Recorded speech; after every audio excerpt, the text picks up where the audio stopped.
Welcome to Reformed Thinking. This is the show where we work through critical source material, articles, commentaries, and deep theological research, and we try to distill the most vital insights for you. And today, we are focusing our entire deep dive on one single massive concept. That's right, the Hebrew word Adam. Yeah, and when most people hear Adam, they think of, well, the first man, a figure in a garden story. Right. But in the Old Testament, Adam is so much more. It's a category. It defines who we are collectively, where we come from, and why we have these inescapable limits. So our mission today is really to synthesize the linguistic, the literary, and the theological meanings of this one word. And in doing that, we can really illuminate humanity's origin, our finitude, and our necessary relationship with the Creator. It's almost an intellectual shortcut to understanding human nature as Scripture defines it. Okay, let's unpack this. We're talking about a word with a pretty extraordinary scope and frequency. I mean, the source material notes, it appears approximately 540 times in the Old Testament. It's a huge data set for analysis. It really is. And the distribution is incredibly telling. I mean, just consider that it appears 132 times in the book of Ezekiel alone. Mostly in that famous recurring address to the prophet. And 49 times in Ecclesiastes, where it's used in this almost philosophical way to question human existence.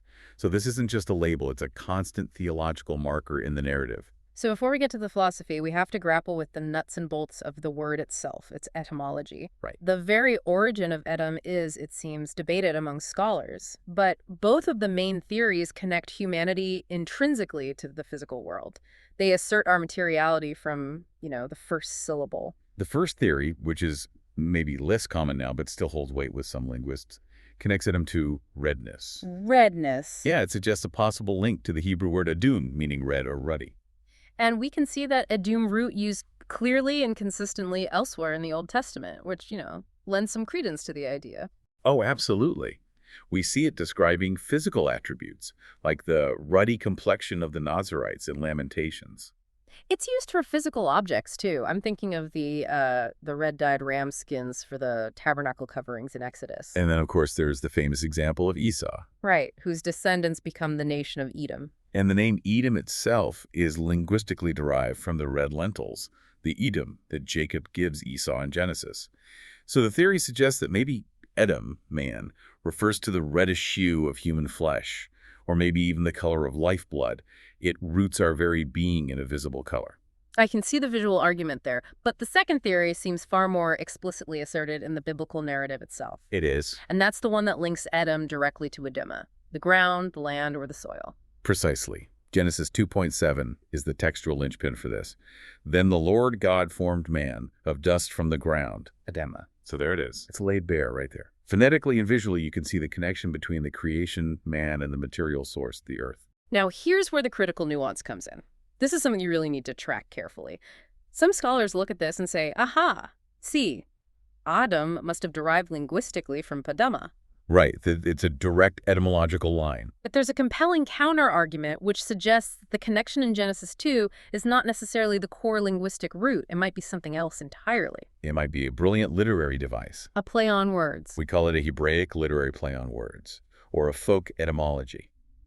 The text is deliberately using the phonetic similarity, the fact that the two words just sound so similar, to underscore a theological assertion about our source and our composition. So the words might not share an ancient common root. They might not, but the divine author uses them together to make sure we never ever forget where we came from.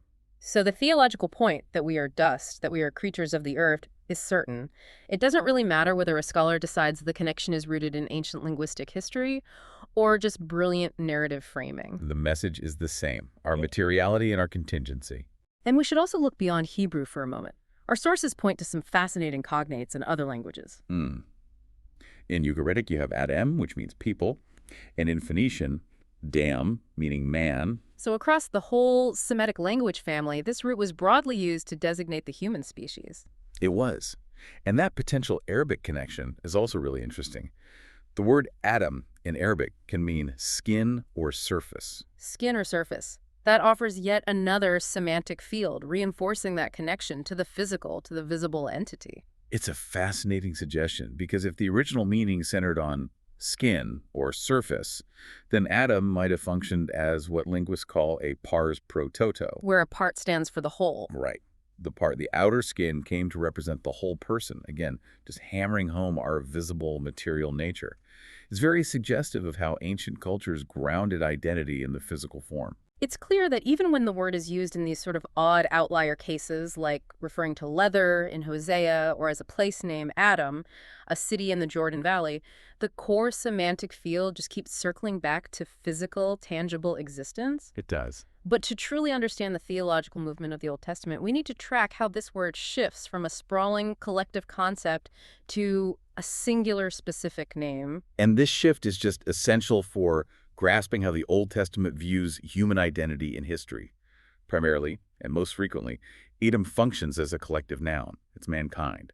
Or humanity as a species, without reference to gender. We see this right away in the creation accounts. Genesis 1.26 and 27 use it this way, and Genesis 5.2 states it so clearly that when God created them male and female, he called their name Adam. Humanity as a created species, that's the baseline. And this collective usage, which the sources say rarely takes suffixes, is a general designation. Right, so when the text wants to break down this collective and specify an individual or distinguish between groups, it uses these powerful construct phrases. It's essentially building a specific identity out of the collective material. And this is where the linguistic detail becomes so crucial, especially for listeners who might be encountering these terms for the first time.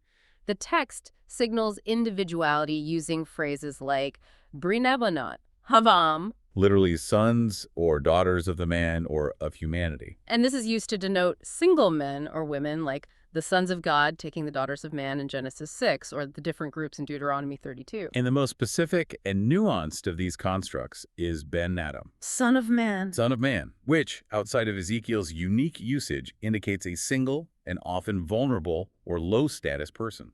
This is where we see the inherent limitation of Adam being applied socially. Wait, hold on. So Son of Man isn't always a lofty, grand title. It can actually be used to denote frailty or insignificance. It can. That's so counterintuitive to how many of us approach the New Testament, where that term has such high messianic weight. Absolutely. The Old Testament usage is often grounded in humility. Look at Psalm 49.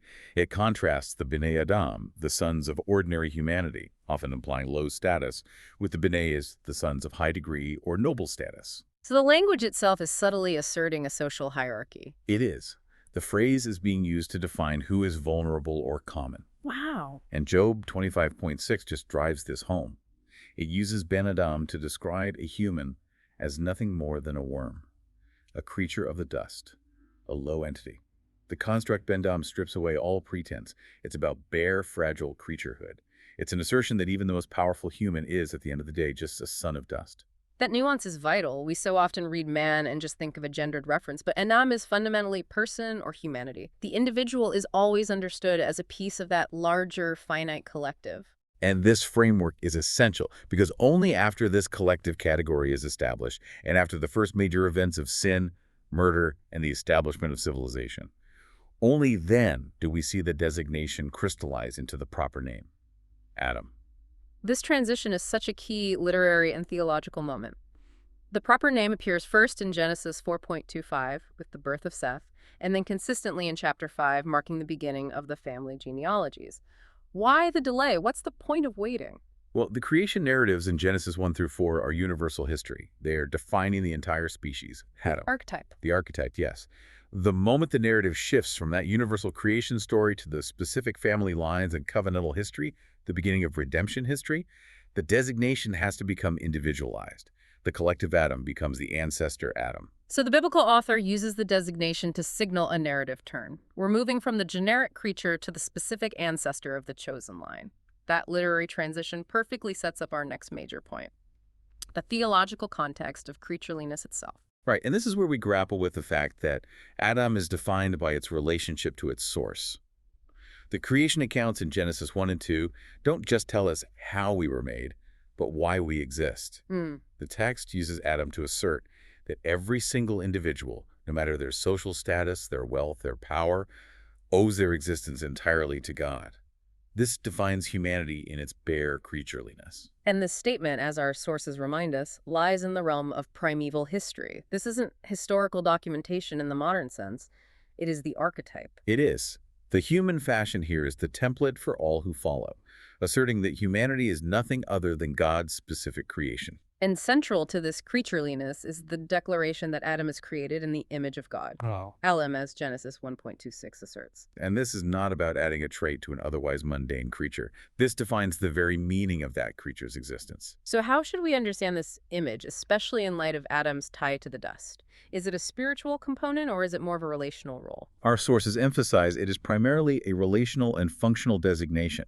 The creature is established as God's partner, A partner. created to interrelate with, respond to, and represent the Creator on earth. The image means that Chiam is the vice-regent, the being who reflects divine authority and executes divine will in the physical realm. And that concept of partnership and representation has to be the absolute foundation of human dignity.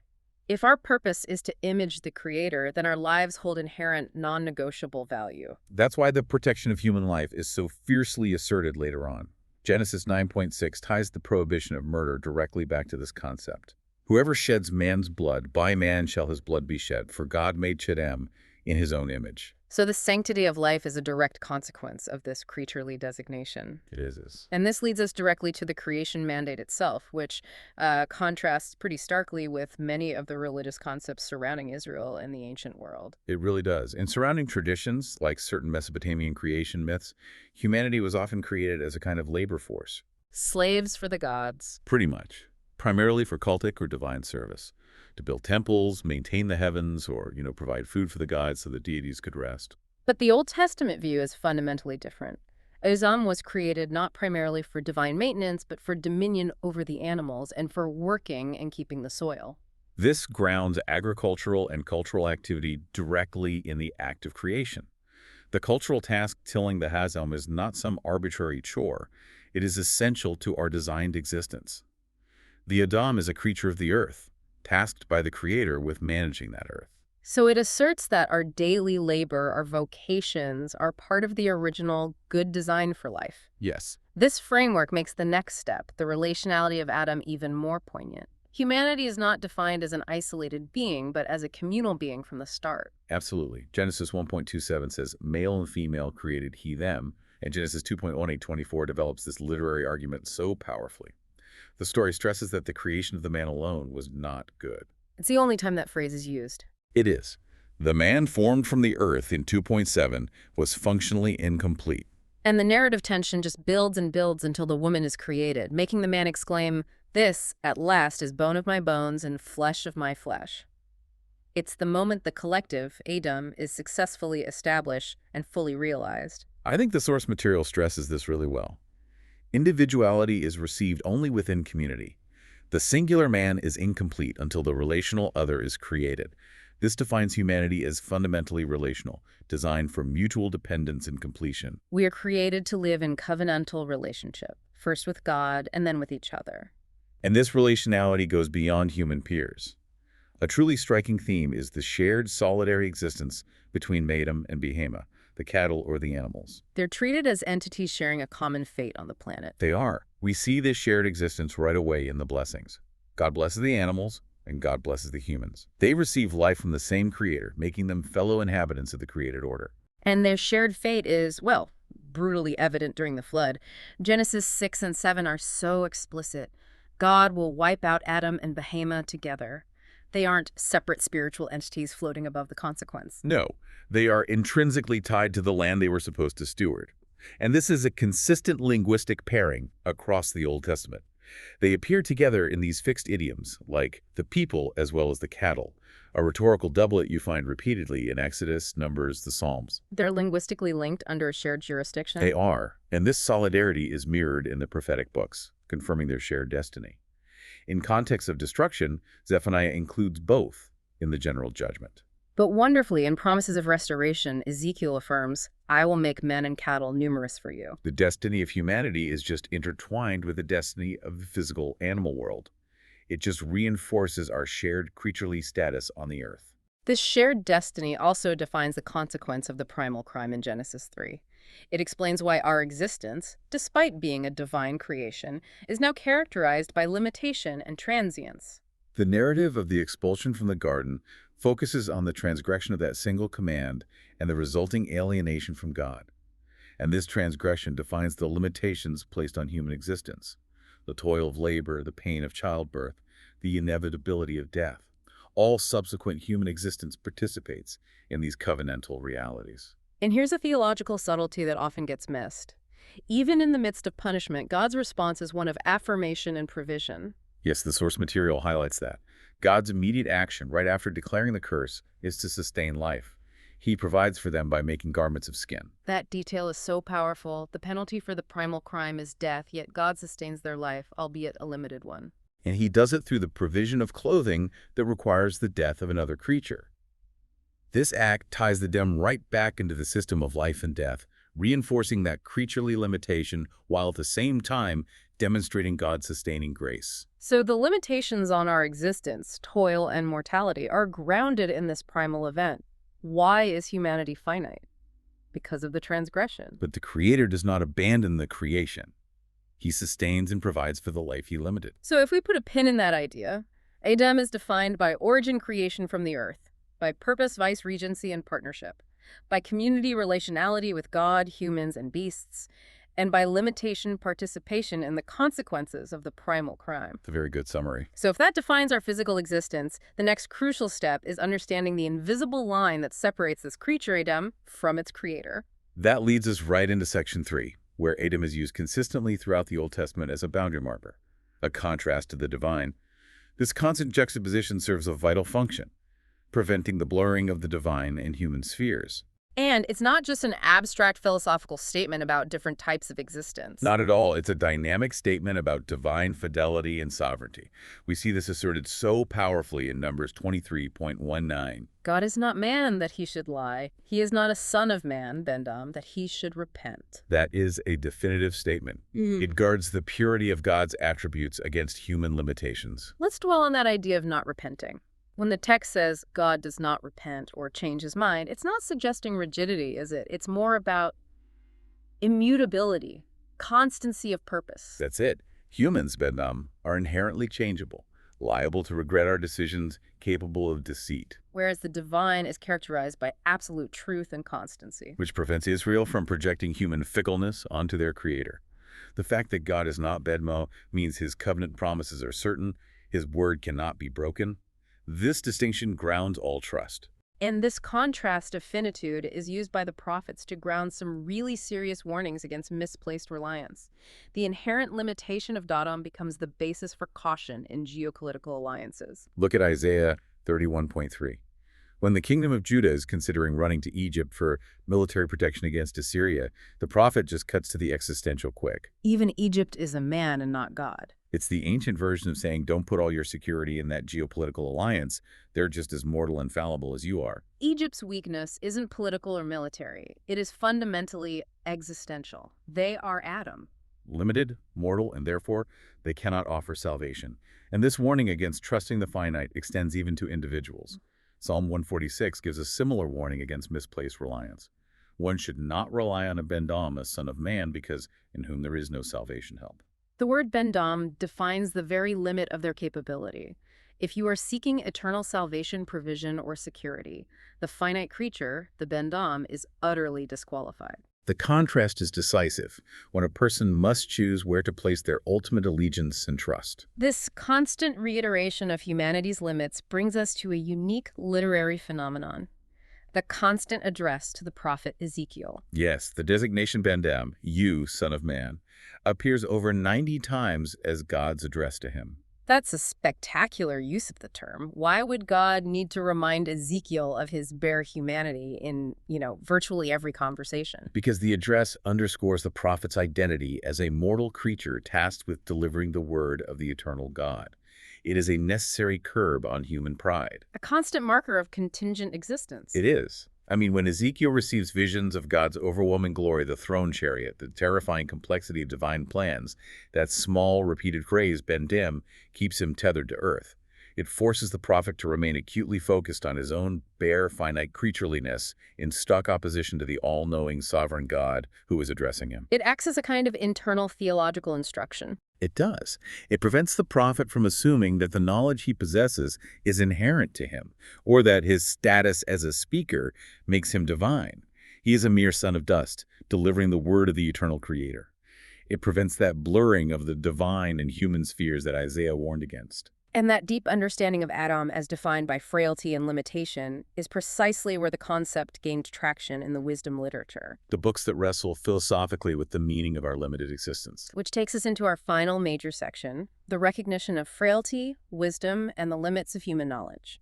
The Psalms and Job heavily utilize Adam to articulate the pain and lament of transience and mortality. In the Psalms, Adam is directly connected to a lifespan that is both brief and ephemeral. Psalm 103.15, the days of man are like the grass. It emphasizes how quickly life blooms and then just withers away. And Psalm 144.4 states the definitive conclusion: Adam is only a breath. Just a breath. And this perception of frailty is compounded by the recognition of human imperfection. The lament in Job 14 questions the entirety of the human condition. Man who is born of woman is few of days and full of trouble. Who can bring a clean thing out of an unclean? The conclusion there seems to be that Adam is not just limited, but morally flawed from the start. Yes, and this sets up the usage we see in Psalms and Proverbs, where Adam often describes the morally deficient. It becomes a specific descriptor for wicked men or fools. Psalm 140 is a prayer to be saved from the evil men, and Proverbs 6 speaks of Adam Belial, a man of corruption or wickedness, highlighting the sinful state that's often inherent in this contingent creatureliness. So Adam serves as a convenient shorthand, not just for humanity in general, but specifically for humanity in its fallen, limited, and often wicked condition, especially when held up against God's eternal goodness and purity. But the most radical philosophical exploration of this creaturely limitation comes from the speaker in Ecclesiastes, Kohelet. Kohelet takes the discussion of transience to its logical extreme. He offers this stark recognition of humanity's nothingness, or Hebel, which is usually translated as vanity or vapor. It refers to the fleeting, limited nature of existence under the sun. And he argues, quite shockingly for the ancient world, that the human fate resembles that of the animal. Ecclesiastes 3.19 states this explicitly. For the fate of the children of man is the same as the fate of the animal. As one dies, so dies the other. We both share existence until death, a concept completely tied to our shared physicality. Back to the adamah. Back to the adamah. And this existence until death is rendered unstable because death often arrives unexpectedly. It strikes with the character of a surprise attack as described later in Ecclesiastes. Whatever meaning or stability a person tries to construct through effort or wealth or study, they must ultimately abandon it. This constant limitation raises the question of knowledge. If life is fleeting and outcomes are uncertain, what can Adam actually know? Kohelet concludes that the human creature is simply incapable of total understanding or control. Ecclesiastes 8.17 is a definitive statement on epistemological limitation. It says, "Then I recognize that it is impossible for man to fathom the whole work of God, everything which happens under the sun, for however man strives to understand, he does not fathom it." The finitude of Adam's existence inherently determines the limits of understanding both existence and God's comprehensive plan. This inability to grasp the totality of God's work, a conclusion entirely consistent with the limits of creatureliness we discussed earlier, is Kohelet's final recognition of his own position. Yet, even in this radical skepticism, the source material notes that he preserves a connection to theology. He recognizes this created limitation. Yes. The theological answer provided by Kohelet not despair. It's affirmation within limits. In view of this inability to achieve total knowledge or control over one's fate, the Adam should embrace the gifts of the moment, which are received directly from the Creator. Right. Eating, drinking, and finding joy in one's labor. These are affirmed not as an attempt to escape reality, but as God's specific provision and creation. This limited finite joy, found in the present moment, is the proper theological response of the Adam, who recognizes their limits, but accepts God's sustaining grace within those boundaries. So, synthesizing everything we've discussed, from the linguistic puzzle of the adamah to the creation narratives, the prophetic warnings, and the wisdom literature's stark assessments, we see that Adam is this crucial, overarching category of species. It denotes humanity as a whole. And it is defined, first and foremost, by its origin. It is creaturely, born of the dust, and intrinsically tied to the earth it is meant to steward. And secondly, it's defined by its necessary contrast to God. It is finite, mortal, subject to change, and utterly incapable of offering salvation or providing total knowledge. The word consistently directs our attention away from human-made hierarchies. Whether you are a prince or a pauper, an Ish or a Ben Dabam, it focuses instead on the contingent existence shared by all individuals under the sovereign rule of God. Badam is the archetype of creation that must continually be reminded of its dependence and its limitations. Which leads us to the fascinating point where the Old Testament hands the torch to the New Testament. We've dealt entirely with the Hebrew usage of Adam, but the source material notes the term assumes a distinct salvation historical significance in the New Testament, especially in Paul. And this shift is seismic. Paul utilizes the existing Old Testament category of Adam, the first man, as the vessel through whom sin and death entered the world. He uses the collective designation of humanity, defined by finitude and frailty, as the precise mechanism to articulate the universal condemnation and the scope of the problem. So, here's the thought to leave you with. If the first Kerem established the scope of sin and death for all subsequent humanity, a collective designation rooted in dust and limitation, how does Paul's subsequent introduction of the last Adam, the Christ, redefine the nature of humanity's collective designation forever, moving it from contingent creaturehood under curse to redeemed creaturehood under grace? The New Testament leverages the deep-seated theological limitations of the Old Testament in Adam to define the scope of the universal solution. That is something for you to continue mulling over.